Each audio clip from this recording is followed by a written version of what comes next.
Tolong bantu subscribe channel Iwan Jambakia Sobat, terima kasih.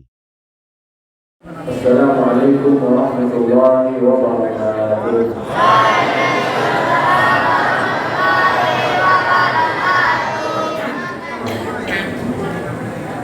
Alhamdulillahi rabbil alamin. Wassalatu wassalamu ala asyrafil anbiya'i wa sayyidil mursalin nabiyina Muhammad sallallahu alaihi wasallam wa ala alihi wa sahbihi ajma'in. Allahumma 'allimna ma yanfa'una وانفعنا بما علمتنا وزدنا علما انك انت العليم الحكيم. Selamat malam Bapak Ibu. Apa kabar? Alhamdulillah. Saya mau kenal karena saya masih kurang masuk dalam hadis mati agama yang saya diberikan. Alhamdulillah masih diberikan oleh Allah Subhanahu Wa Taala. Ini malam terakhir bisa paling dakwah ini malam terakhir. Alhamdulillah berikan dari Allah yang kedua binasa dengan tujuan untuk belajar ilmu Allah Subhanahu wa Ta'ala. ففي المقدمة يتنوع الأمور وتختلف الأمور ولا يزال في قلب المسلم شيء أهم من كل شيء.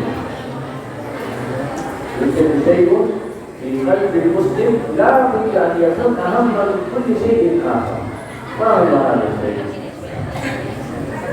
بسم الله والحمد لله والصلاة والسلام على رسول الله وعلى آله وصحبه ومن والاه. Tulisan pada mukadimahnya beliau menyampaikan dalam kehidupan ini banyak hal yang kita lakukan, banyak hal yang kita urus, banyak hal yang harus kita kerjakan. Nah, nanti katanya di antara banyak urusan ini, di antara banyak sekian kegiatan atau prioritas ini ada hal-hal yang kita harus dahulukan dibanding yang lain. Ada hal-hal yang harus kita lebih prioritaskan dibandingkan dengan yang lainnya. Apa hal itu? Ada yang tahu? Orang muslim yang pertama, bagaimana kita tahu kita orang muslim? Syahadat, la ilaha illallah. Kalau kita syahadat, kita orang muslim. Yang kedua, yang paling penting apa? As-salat. As-salat. Hari ini syahadat. Iya. Ini syahadat. Lihat. Yang kedua, salat. Tiga, puasa. Ada baik. Baik. Puasa. Kemudian namun ada ibadah, nafilah, apapun. Bisa masih bisa. Ini syahadat salat ibadah apa mana? Kalau kita ambil salat, semuanya apa? Jatuh. Jadi yang paling penting apa? As-salat. Hatta kana Nabi sallallahu alaihi wasallam qabla wafatihi kana yaqul as-salat, as-salat, as-salat. يذكر الناس الصلاة. عمر بن الخطاب وهو يقول قلبه يخرج من بطنه يخرج الماء والدم، يشرب الماء يخرج من بطنه من الطعنات. وكان يقول لسه ما لم يصلي ويقول انه يصلي ويصلى ويقول انه يصلي ويصلى. لا يشركون على هذا. Jadi sebagai seorang muslim harus kita prioritaskan yang pertama adalah syahadat. Syahadat ini memang satu syarat untuk menjadi seorang muslim. Kemudian apa aspeknya? Yang kedua adalah sholat. Bagaimana dari dicontohkan sholat, setelah sholat puasa, setelah puasa baru amalan ibadah yang lain seperti itu. Jadi ada sedekah, ada haji, ada berbagai macam. Intinya yang terpenting setelah syahadat yaitu sholat. Karena ketika sholat ini kita tinggalkan, ketika sholat ini kita abaikan, maka semua amal yang kita lakukan sia-sia, tidak ada artinya di hadapan Allah Subhanahu wa Ta'ala. Karena amal yang pertama kali bisa nanti di hari kiamat adalah sholat. Kalau sholatnya bagus, sholatnya betul, sholatnya lurus, maka selanjutnya akan dipertidakkan oleh Allah Subhanahu wa Ta'ala. Tapi kalau dari hisab sholatnya saja sudah berantakan, sudah tidak bagus, nah maka kedepannya akan semakin hisab berikutnya akan dipersulit oleh Allah Subhanahu wa Ta'ala. Dan begitu juga Nabi Muhammad Sallallahu Alaihi Wasallam, beliau selalu menasihatkan kepada umatnya as-sholat, as-sholat. Jangan lupa sholat, jangan lupa sholat. Ini beliau ulang-ulangi sebelum beliau wafat. Jadi supaya umatnya ini sadar betul-betul akan pentingnya untuk melaksanakan sholat. Begitu juga Khalifah Sayyidina Umar bin Khattab radhiyallahu anhu, ketika beliau di akhir hayatnya, beliau ini wafatnya karena ditikam oleh seorang munafik, ditikam di perutnya, sehingga setelah ditusuk itu beliau masih ada hidup beberapa hari, beberapa saat. Nah, ketika beliau minum itu keluar lagi dari perutnya, keluar lagi sampai beliau nggak bisa lagi bangun dari tempat tidurnya. Nah, ada saat seperti itu pun beliau masih menyempatkan diri ingin sholat. Jadi saya membangun untuk sholat, saya belum sholat saat ini. Ada sudah dikenalkan tapi saya belum sholat karena Sayyidina Umar bin Khattab ketika beliau bangun terjatuh. Dia tidak mampu untuk berdiri tapi masih memaksakan dirinya untuk melaksanakan sholat. Kalau kita tidak salat, apa kita hindari? Kita dari sama orang kafir. Jangan coba. Orang kafir itu merasa يصوم بيتي أو صيام ما يصوم 12 ساعة عندهم هذه الطعام عندهم بدل الزكاة عندهم الضريبة يدفعون الضريبة إلا الصلاة التي تميز المسلم هي الصلاة. Satu-satunya perkara yang membedakan muslim dengan orang kafir yaitu dalam sholat. Karena kalau dikatakan saya rajin bersedekah, orang kafir pun juga rajin bersedekah. Dan orang kafir mereka juga punya banyak donasi lagi, bersedekah lagi, membantu sesama. Jadi juga berpuasa, orang kafir juga bisa berpuasa.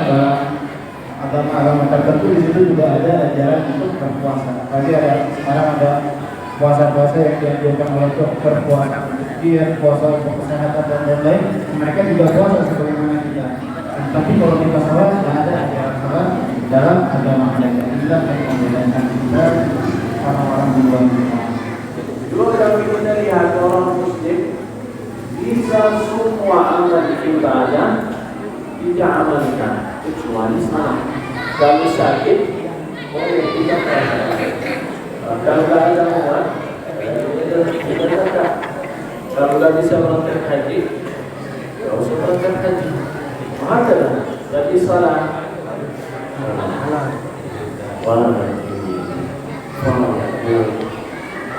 ada cerita seorang teman keluarga kita di Madinah. Dia seorang jahil. Dan dirinya Allah Subhanahu wa Ta'ala berikan kepada dia bala yang alim. Apa itu bala? Gak bisa stroke full kafiran. Hatta tutup gak bisa itu. Harus berhenti. Yang bisa يحركه هذا فقط الرأس واللسان فقط هذا الذي يستطيع أن يحركه. Jadi bisa dikatakan saking pentingnya sholat dalam ajaran Islam, yaitu dalam keadaan apapun, dalam kondisi apapun, selama seorang itu masih ada akalnya, masih sadar, maka dia wajib sholat. Kalau puasa, kalau sakit, boleh dia menjalankan puasa. Kalau zakat, dia tidak punya uang atau uangnya tidak dicukupi untuk syarat wajib zakat, dia dibebaskan dari zakat. Atau haji, ketika dia tidak mampu punya uang buat haji, maka dia tidak wajib haji.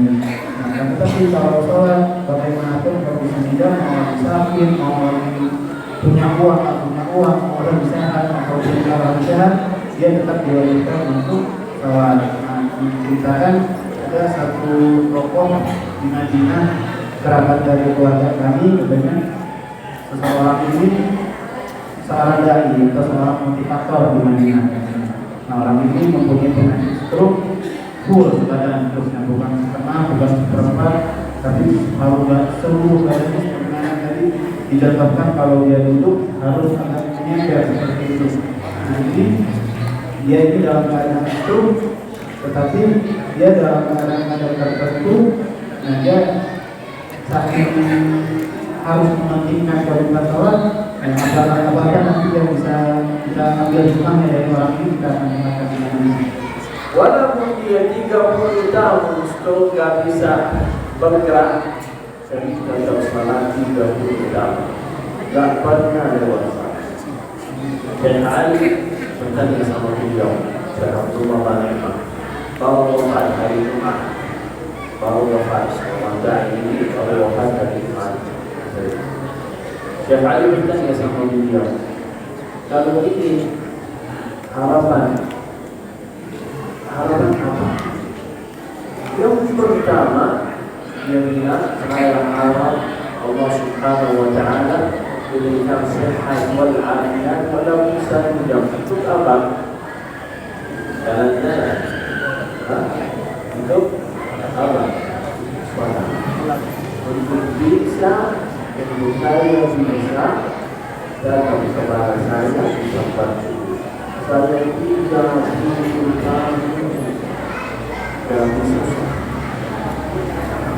menggunakan gak bisa gak bisa salat berjamaah.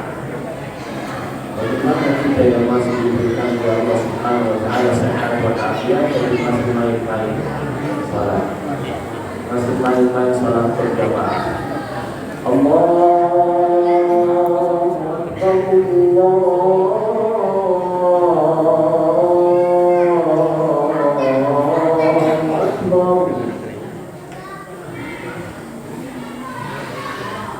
Akbar, tapi masih main HP, masih di toko, masih di as-sahabat. Ini cerita masih baru. Kalau kita cerita zaman sahabat, ini zaman dahulu, gak ada amalan, gak ada kerjaan, ada. Setiap zaman ada. Wahada ini baru meninggal 30 tahun gak bisa sujud, halaman dia kalau bisa sujud. Bagaimana kita orang-orang yang muslim yang masih diberikan oleh Allah Subhanahu wa Ta'ala nikmat yang luar biasa, as-sihat wal afiat, tapi masih main-main salat? Nah, tunggu apa? Tunggu Allah Subhanahu wa Ta'ala keluar sihat wal afiat. Ini menjadi sakit. Ada yang nanti Allah, saya mau salat. Ada sudah al-hal ini dapat tawafal insan. Kalau kita wafat, ya Allah irji'un la'alli a'mal salihan fima tarak. Kalau kita akan kita, saya mau salat, saya mau amal salih. Jawabannya apa Allah Subhanahu wa Ta'ala? Qala rabbi irji'un,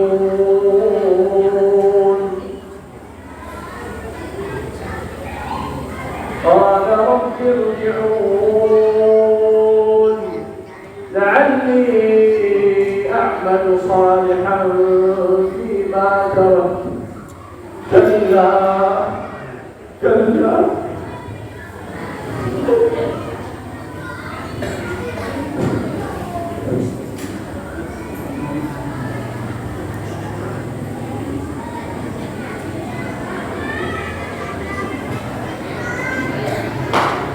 Tulisan ayat yang disebutkan ini adalah ayat orang yang tadinya diberikan nikmat sehat walafiat, nikmat hidup yang begitu lapang, yang begitu dengan banyak nikmat yang Allah berikan kepada dia. Kemudian setelah dia wafat, apa yang dia katakan? Ya Allah, kembalikanlah saya, ya Allah, saya menyesal, ya Allah, kembalikan saya ke kehidupan saya. Atau bisa dikiaskan, ya bukan orang-orang yang sudah sakit, yang sudah lumpuh, ya Allah, kembalikan kembali kesehatan saya ya Allah. Ya Ali, amal soleh lima waktu.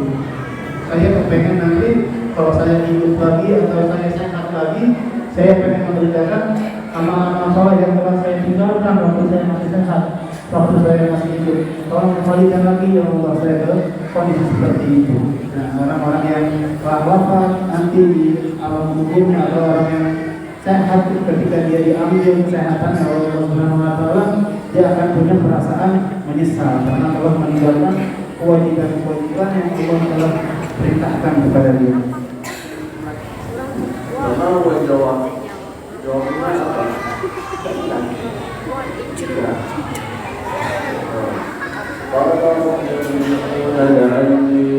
أعمل صالحا فيما ترك كلا إنها كلمة وقائلها. لذلك الصحابة رضوان الله عليهم فهموا bagaimana salat, bagaimana ibadah itu. وكان الصحابي رضوان الله عليهم مجالهم هذا المجال. Batani. Kalau dia kelihatan Batani,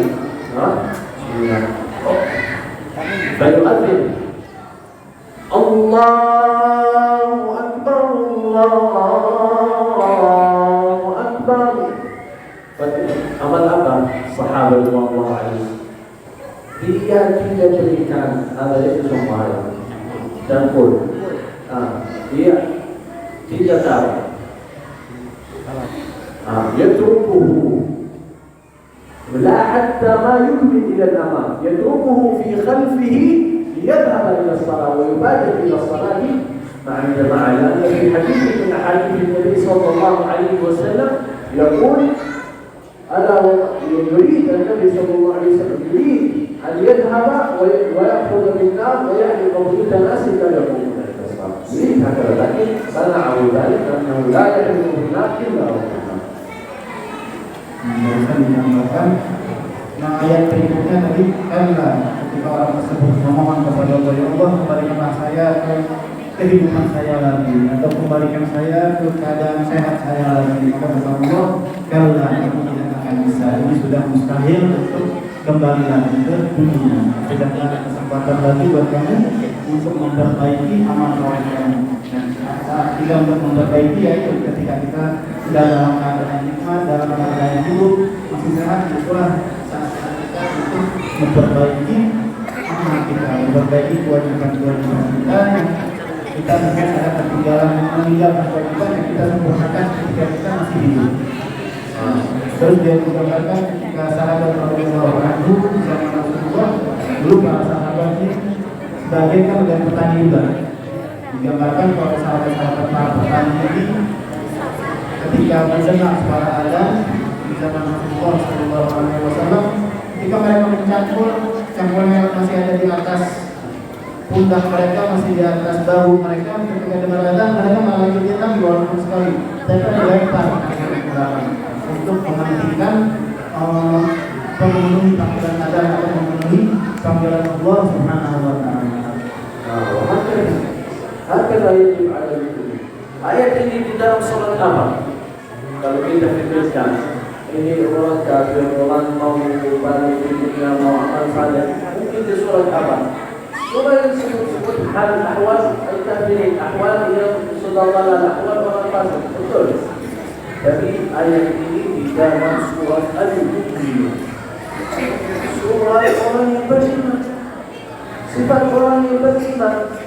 يعني حتى المؤمن ليس بخارج عن ترك الصلاة، حتى المؤمن لا بد من أداء الصلاة، حتى غير ذلك فهذا تحذير من الله جل وعلا. Surat ini bukan sedang menggambarkan orang kafir, karena surat ini ada di dalam surat Al-Mu'minun. Ayat ini berada di dalam surat Al-Mu'minun yang mana Allah Subhanahu wa taala telah sedang menceritakan keadaan orang-orang yang beriman. Dan orang beriman ini ada yang soleh, ada yang tidak soleh. Yang soleh ini yang selalu meninggalkan kewajiban, ketika wafat dia seperti itu, bisa meminta kepada Allah supaya dikembalikan. Maka ucapnya sholat ini adalah kewajiban bagi seluruh orang yang mengaku beriman kepada Allah Subhanahu wa Ta'ala. Maka jangan sampai kita meninggalkan kewajiban kita untuk sholat, untuk beribadah, untuk taat kepada Allah Subhanahu wa Ta'ala. وقد أجمع أهل العلم وأجمع المفكرون وأجمع الأطباء وهذه قصة تشبيه بزمن dulu baru 6 tahun atau 5 tahun orang dokter alam يعني الطب وطب في العقل والدماغ في العقل والدماغ. Jadi sudah menjadi ada satu kesepakatan, artinya pendapat yang sudah disetujui oleh semua pakar, baik itu ulama agama maupun pakar kedokteran, akan sebuah manfaat. Ada satu cerita yang mana ada satu dokter pakar profesor dalam bidang kedokteran. وهذا العالم دخل الإسلام بعد هذا الشيء. ما هو هذا الشيء؟ Dan si dokter ini, pakar profesor ini, dia masuk Islam setelah meneliti hal ini. هذا Apa yang diteliti sama dia? هذا أحد رجل مسلم ذهب إلى بلاد الكفر يعني برنامج فذهب عند هذا الطبيب وعرف أنه مختص بالدماغ فقال له أنا أريد أضع رجلي على رأسي وأصلي نريد ننظر هل يختلف شيء في العقل وقت الصلاة أم لا يختلف؟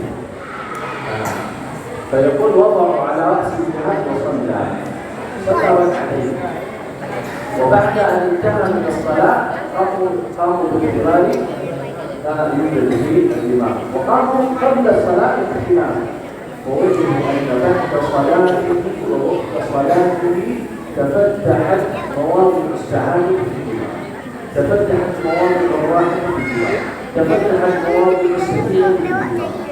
الفضائل بسيطة للفضائل. Si profesor ini yang tadinya belum masuk Islam, ada satu orang Muslim datang ke negaranya untuk sebuah pekerjaan. Nah, lalu si profesor ini kan dia memang seorang peneliti, dia ingin meneliti orang yang sholat ini seperti apa.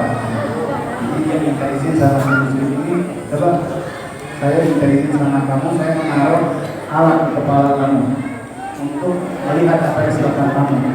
Seperti di ronsen atau dan lain sebagainya, yang melihat sisa kotak ini seperti apa ketika si Muslim ini sedang sholat. Lalu dipasanglah alat itu, kemudian si Muslim ini sholat. Ketika sholat, dicopot lagi alatnya, si profesor ini meneliti pelan-pelan apa yang terjadi. Kok Muslim ini cara sedang sholat, lagi sholat, memang apa yang terjadi di sholat? Akhirnya setelah dia meneliti, ternyata dengan alat yang canggih ini, si profesor ini mendapatkan di otak si Muslim tersebut ketika dia sholat sampai setelah dia sholat, ternyata setelah dia sholat apa yang terjadi di otaknya ini ada syarat-syarat yang mana benar apa membuatkan kebahagiaan. Nah, ada syarat-syarat yang menghasilkan ketenangan, ada syarat-syarat yang menghasilkan ketenangan jiwa. Ketika orang sholat ini semua syarat-syarat ini terbuka. Jadi ada titik-titik di dalam otak kita yang terbuka ketika kita telah sholat. Titik-titik kebahagiaan, syarat-syarat ketenangan, syarat-syarat ketenangan jiwa semuanya terbuka ketika orang tersebut sedang sholat. وهذا كان سبب داعي لدخوله الى الاسلام. وكيف بنا نحن المسلمون ولا نزال نصلي كمسلم masih sehat afiat dari tiga salat walaupun ada yang salat. Jadi tetap Allah yang saya salat membaca juga dan saya salat sama jalan di mana untuk mana salat atau saya salat di hari Jumat saja atau yang salat setiap waktu dari salat kumpul apa ini? Ada salat ما يستطيع يصل إلى هذه المفاتيح الروحانية ومفاتيح السعادة ومفاتيح الطمأنينة إذا كان الصلاة هكذا، إذا كان يصلي في المسجد، إذا كان لا يشرع الصلاة، إذا صليت في بيتك يأتيك الشيطان بسهولة فيوسوس لك فتعرف بالصلاة، لكن تصلي مع الناس مع المؤمنين في المسجد ما تساعدك وهكذا. Jadi kalau kita sholat, orang kafir aja ini secara meneliti dia tertarik dengan sholat, akhirnya dia masuk Islam. Lalu bagaimana kita yang umat muslim sayangkan kalau ada yang dari di antara kita ini meninggalkan sholat, karena sholat ini diwajibkan sampai-sampai dan sholat ini seseorang yang memperoleh kebahagiaan dia, memperoleh kemenangan luasnya dia. Bagaimana dia bisa mencapai sholat yang seperti itu, yaitu dengan sholat yang serius, dengan sholat yang menghadirkan hatinya dia ketika sholat. Dan juga lebih baik lagi, sangat ditekankan lagi kalau sholatnya itu di masjid yang berjamaah. Karena kalau sholat di rumah bisa saja ada lebih mudah bagi setan untuk mengganggunya, untuk membisikkan supaya dia mempercepat sholatnya. Ada was-was bisikan-bisikan setan di dalam sholatnya dia, sehingga sholatnya mungkin dia lupa baca surat ini, lupa melakukan rukun-rukun, sehingga sholatnya menjadi tidak sempurna. Tapi ketika orang yang sholatnya di masjid, sholatnya akan lebih menjadi sempurna karena dia sholat bersama imam, bersama kaum muslimin yang lain. Sehingga ketika sholat nggak ada istilahnya sholat dalam masjid itu pasti sholatnya tenang, perlahan-lahan, khusyuk. Maka sholat di masjidnya akan membantu dia untuk memperoleh kekhusyukan, keperhatian, sehingga sholatnya akan memperoleh derajat yang tadi, sehingga otaknya ini akan memperoleh kebahagiaan, memperoleh ketenangan dalam imannya ini. Menurut kata ulama, siapa yang dia datang dari masjid atau tokoh datang dari masjid, tapi salat bukan di masjid, salat di masjid. Jadi ulama yang berdalil hadis Nabi sallallahu alaihi wasallam, seorang yang amal buta, tidak ada juga yang membantu dia untuk datang ke masjid. Tidak ada yang bantu dia. Orang ini yang buta. Fa'ata ila Nabi sallallahu alaihi wasallam, ya Rasulullah, tidak bisa datang ke masjid. Tidak ada yang bantu saya datang ke masjid. Gimana saya bisa salat di rumah saya? Apa kata Nabi Muhammad sallallahu alaihi wasallam? Aku dengar azan. Dengar azan.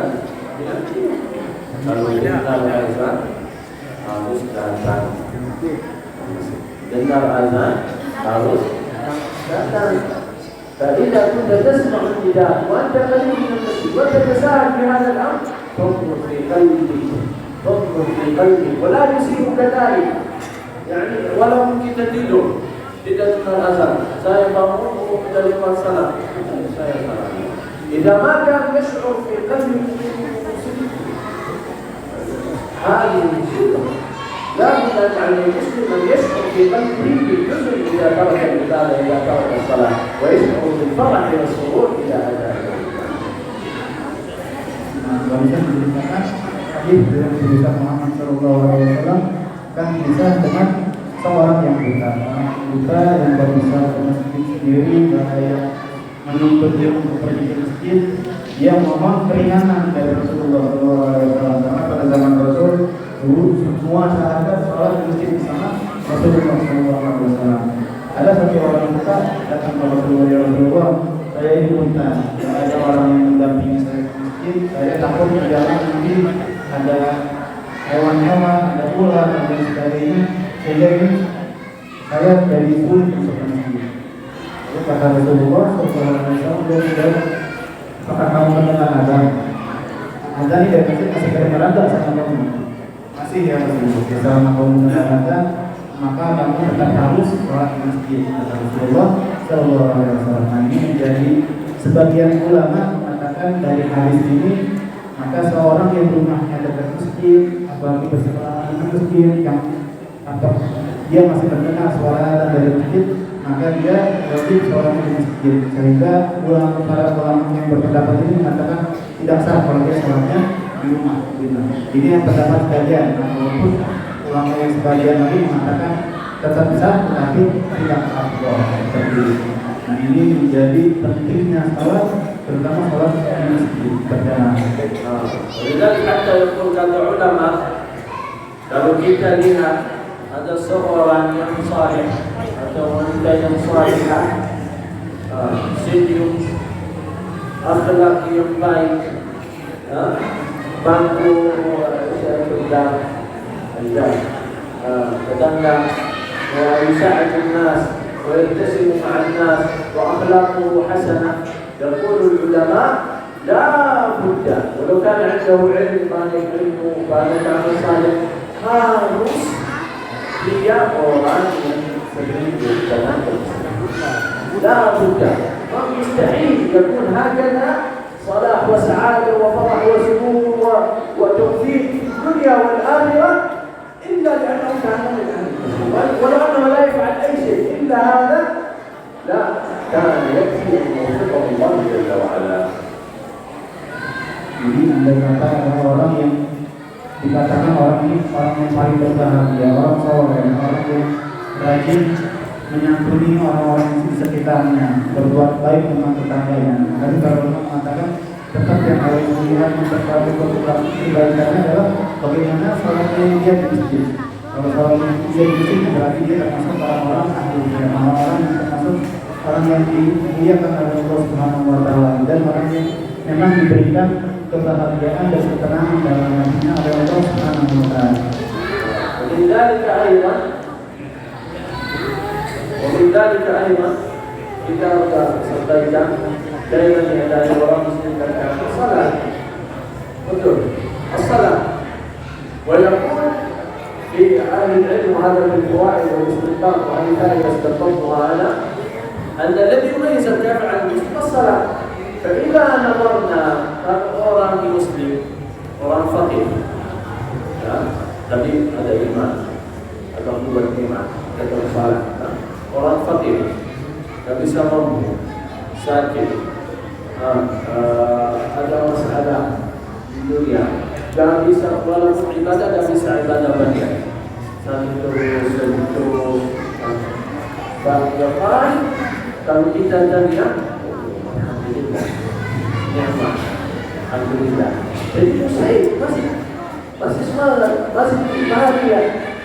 Kalau kita lihat seorang kafir atau orang yang jauh dari masjid, kalau kita tanya atau dia sibuk atau dia ada masalah, gimana? Menjelas. Karena mau lupa kali ini mencoba. Wah, dia tak bilang maaf di tempat-tempat maksiat. Jadi biasa, ini kan itu sudah dalam satu bulan. ولذلك كان النبي صلى الله عليه وسلم بعد النبي محمد صلى الله عليه وسلم بلال رضي الله عنه أرحنا بها يا بلال، أرحنا بها يا بلال. شغلنا بالدنيا نريد الراحة، أين الراحة؟ أرحنا بها يا بلال.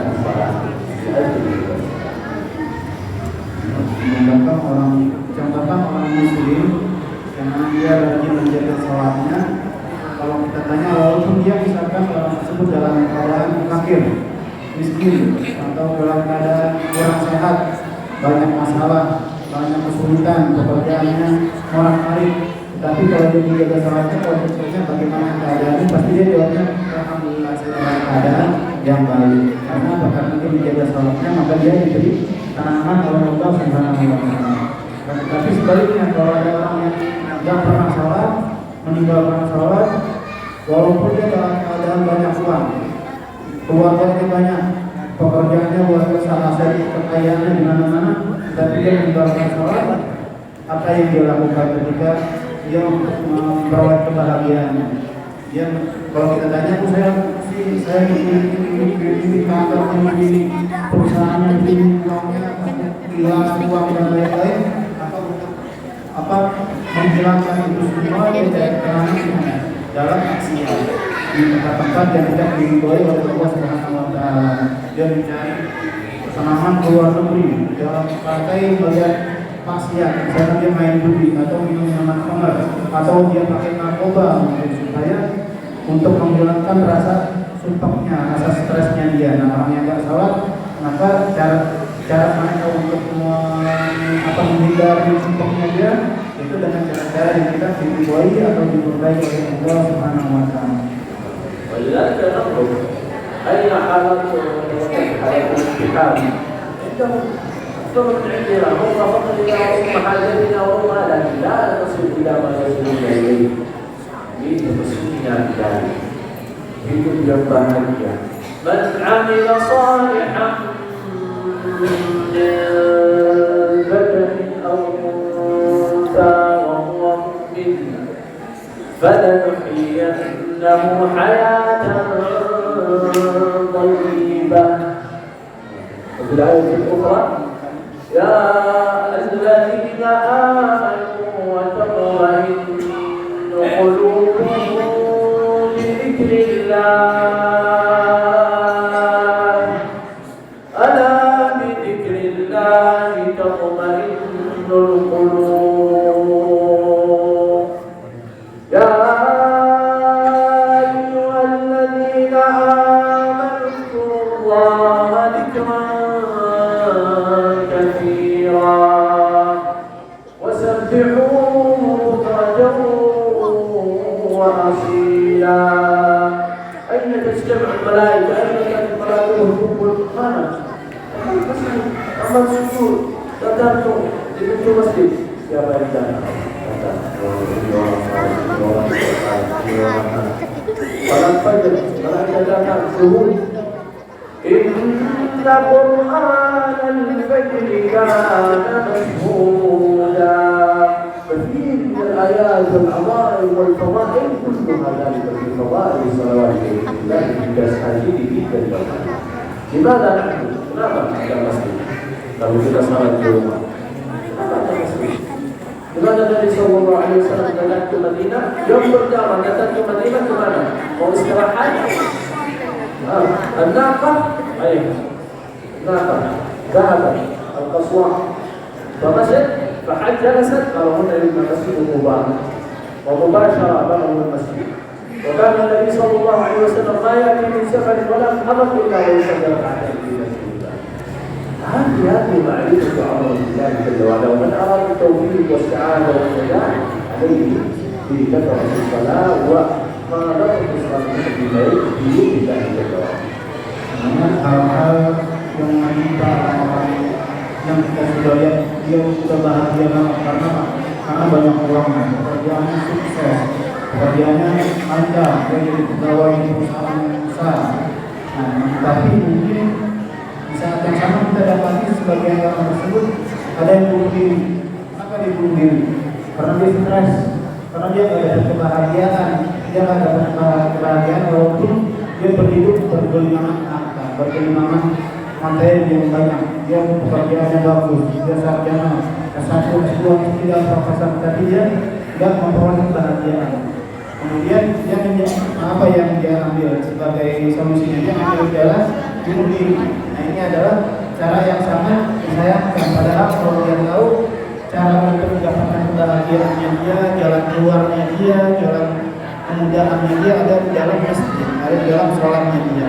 Kalau dia sholat kembali kepada Allah Subhanahu wa Ta'ala, maka Allah pun akan membuka pintu kemudahan, pintu kesusahannya akan dihilangkan oleh Allah Subhanahu wa Ta'ala. Penyakitnya pun akan insya Allah akan disembuhkan oleh Allah Subhanahu wa Ta'ala. Maka dari itu masjid. Begitu juga Rasulullah SAW ketika masuk ke Madinah, pertama kali hijrah ke Madinah, apa yang dia lakukan? Dia lihat letaknya di mana, letaknya di situ, duduk berhenti. Itulah Rasulullah SAW membangun masjid. Maka jadilah di tanah tersebut masjid Kubah yang ada di Madinah Al-Munawwarah. Ini adalah betapa pentingnya masjid, betapa agungnya mulianya masjid. Kalau kita sebagai masyarakat, kita sebagai umat Islam cuma sholat di rumahnya saja, untuk apa dibangun masjid? Gitu. Untuk apa kita capek-capek bangun masjid yang bagus, yang indah di setiap kampung dibangun masjid? Apa di bawah masjid, sedangkan kalau kita sendiri sholatnya tidak boleh di masjid. Ini sangat disayangkan seperti ini. Semuanya masih ingat 2004 tsunami di Aceh. Kullu ma fil ardi dhahab. Jadi ta'rif mana bangunan masjid? Lihat sejak zaman ini di negeri ini 2004 ada banyak video di YouTube bisa dilihat mana yang masih تصديق كل الروايات ثابتة وقال فكان الناس يهربون إلى المسجد حتى غير المسلمين منهم كانوا يهربون إلى بيت الله. ماذا تنتظر؟ تنتظر الله أن الله يفسد بك الأرض؟ تنتظر أن الله ينزل عليك الحجارة كما فعل بالأمم السابقة بعد ذلك تأتي إلى المسجد؟ لا بد أن تأتي يعني الدواء قبل الداء حتى يموت. Kalau kita lihat dulu kejadian di Aceh, musibah tsunami yang menimpa saudara-saudara kita di Aceh ketika terjadi tsunami, semua rumah hancur, semua bangunan hancur. Maka orang-orang dari mana? Semuanya lari ke masjid. Nah, itu yang kita dari perang yang terbesar di Aceh. Semuanya lari ke masjid mencari perlindungan ini menunjukkan bahwa masjid itu dilindungi oleh Allah Subhanahu Wa Taala. Masjid yang dibangun dengan keikhlasan, ketulusan, apalagi dibangun bersama-sama oleh masyarakat gotong royong, jadi di situ ada pertolongan Allah Subhanahu Wa Taala. Ini menjadi pelajaran juga bagi kita. Jangan sampai kita nunggu ada musibah baru kita mau berbondong-bondong ke masjid. Nah, mumpung kita masih sehat, masih keadaan normal, masih semua baik-baik saja, kita biasakan diri kita untuk sholat masjid, untuk melakukan masjid.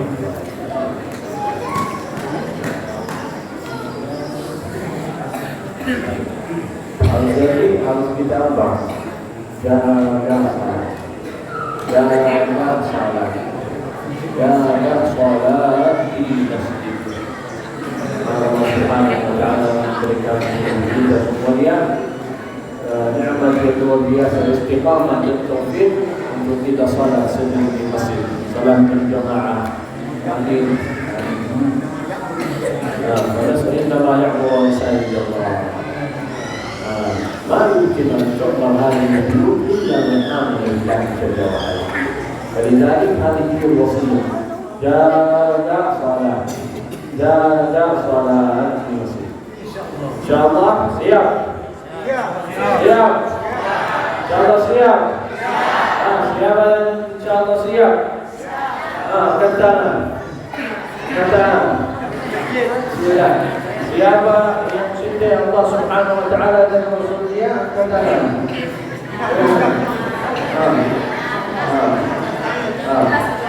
Harus kita jangan bilang insya Allah, karena siap insya Allah. Siap insya Allah. Nasal Allah Subhanahu Wa Taala yuwaffiqna jami'an ila al-istiqamati fi salati fi buyutillah jalla wa ala. Tadi ayat yang disebutkan nama yang turun masuk Allah karena orang-orang sesungguhnya orang-orang yang melakukan masjid-masjid Allah yaitu mereka yang beriman kepada Allah, yang yakin kepada Allah. Jadi kalau bukan kita sebagai orang yang beriman, siapa lagi yang mau memakmurkan masjid kita? Saya katakan lagi, kalau kita lihat di luar negeri, mungkin di Eropa ada negara yang dilarang masjid di situ. Masjid tutup masjid ini. Kita apa? Rasanya sakit hati. Nah, kita sekarang masjid ada di tengah-tengah kampung kita, terbuka, Allah kasih rezeki untuk kita, mudah bisa bikin masjid. Nah, kita memanfaatkan itu sebaik mungkin. Semoga Allah Subhanahu Wa Taala memberikan taufik untuk bisa menghidupkan masjid kita, untuk bisa menghidupkan masjid kita. Semoga Allah Subhanahu Wa Taala bisa melindungi kita dan memuliakan kita dan mengangkat derajat kita. Amin ya rabbal alamin. لذلك نعرف عظمة الله في الصلاة. في الأذان يوم القيامة الله أكبر الله أكبر. الإقامة الله أكبر الله أكبر. تكبيرة الإحرام الله أكبر. لتعرف أن الله جل وعلا أكبر من كل شيء. أكبر من كل شيء. أكبر من عملك، أكبر من نفسك، أكبر من عبادك، أكبر من سعادتك، أكبر من كل شيء يشغل هو أكبر منه. Jadi miskin, dia saya salat, buru-buru keluar dari masjid. Ini yang saya buru-buru keluar untuk amal untuk dunia untuk هذا الرزق وهذا تجده عند الذي تصلي عنده. هذا الذي تخرج من عنده هو الذي يرزقه. لذلك لا بد علينا أن نستقيم في هذا الزمان الطويل. Kita lihat dari mulai azan itu yang diucapkan pertama kan, itu namanya Allahu Akbar. Allah Maha Besar. Begitu juga ketika takbiratul ihram dalam sholat, ketika kita rukuk, ketika kita sujud, bangun dari sujud, yang selalu diucapkan apa? Allahu Akbar. Semuanya artinya Allah Maha Besar. Artinya Allah lebih besar dari pekerjaan kita, Allah lebih besar dari harta kita, Allah lebih besar dari keluarga kita, Allah lebih besar dari semua hal yang menyibukkan diri kita, sehingga kita harus mendahului Allah Subhanahu wa taala, lebih mementingkan hal urusan Allah dibanding urusan kita semuanya. Nah, jadi kalau kita mementingkan Allah, kalau kita memperhatikan urusan Allah, Allah pun akan memperhatikan urusan kita juga. Kalau kita misalkan cari rezeki, kemudian di tengah-tengah pekerjaan kita datang ke masjid, nah sebenarnya di situ kita akan memperoleh rezeki. Karena yang memberi rezeki adalah Allah. Rezeki kita ditentukan oleh Allah Subhanahu wa taala, bukan ditentukan oleh bos kita, bukan ditentukan oleh pasar, tetapi Allah lah yang memberi rezeki kepada kita. Karena kita mohon kepada Allah di masjid kita kepada Allah setelah sholat, itulah itu akan Allah beri rezeki kepada kita. لذلك ننظر في الأذان ketika di hadis الأذان pertama mulai takbir الله أكبر وبعد ذلك الشهادة وبعد ذلك ذكرنا حي على الصلاة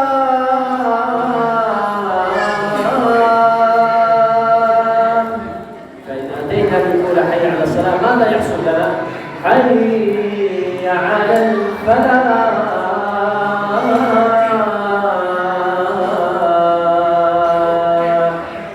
لك الفلاح والتوفيق والهداية والنعمة والرزق والنجاح وكل أمور السعادة إذا أتيت إلى حي على الصلاة وبعد ذلك التكبير وبعد ذلك التهليل لا إله إلا الله.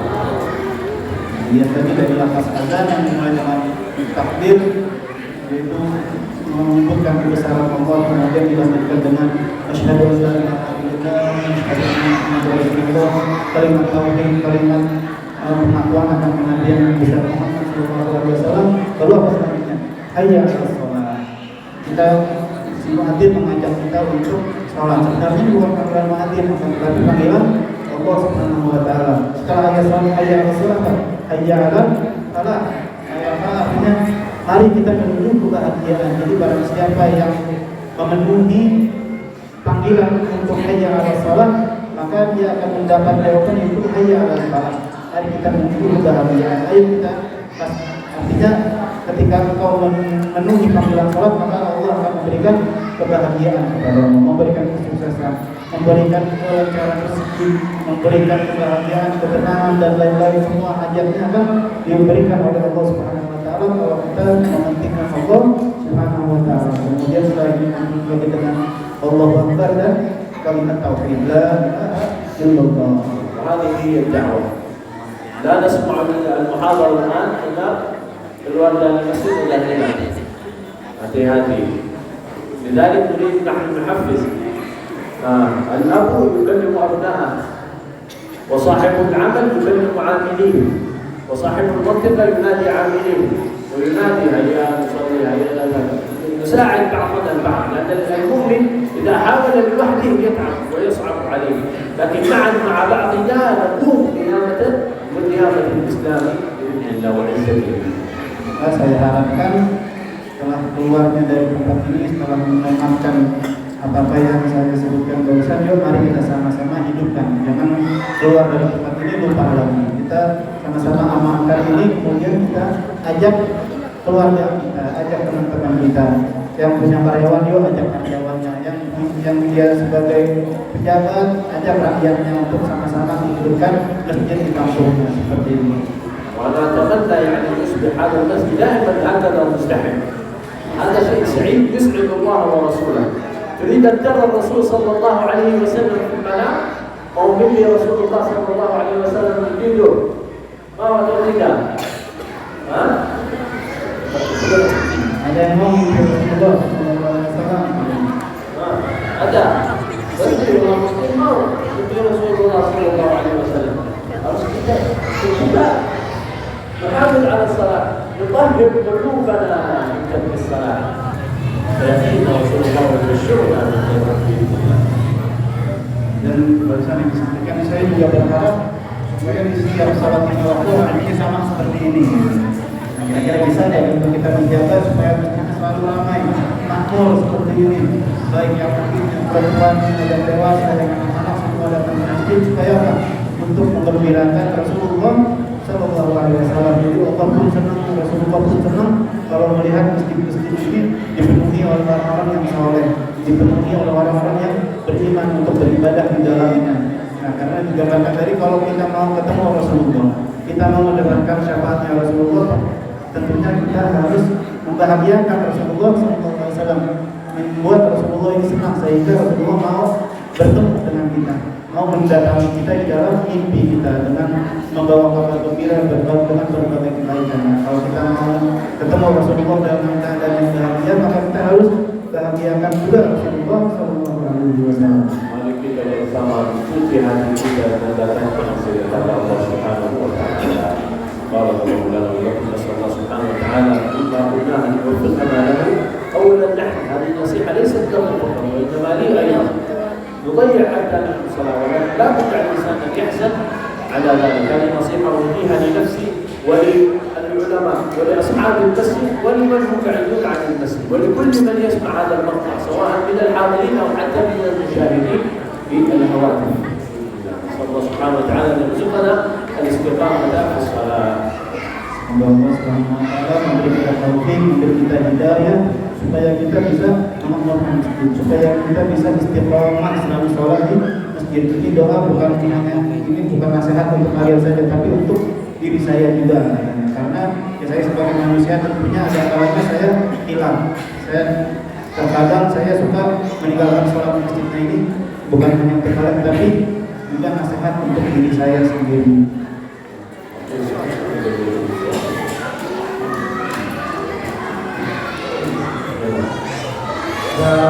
Pertanyaan di Allah bertanya dengan bahasa Arab.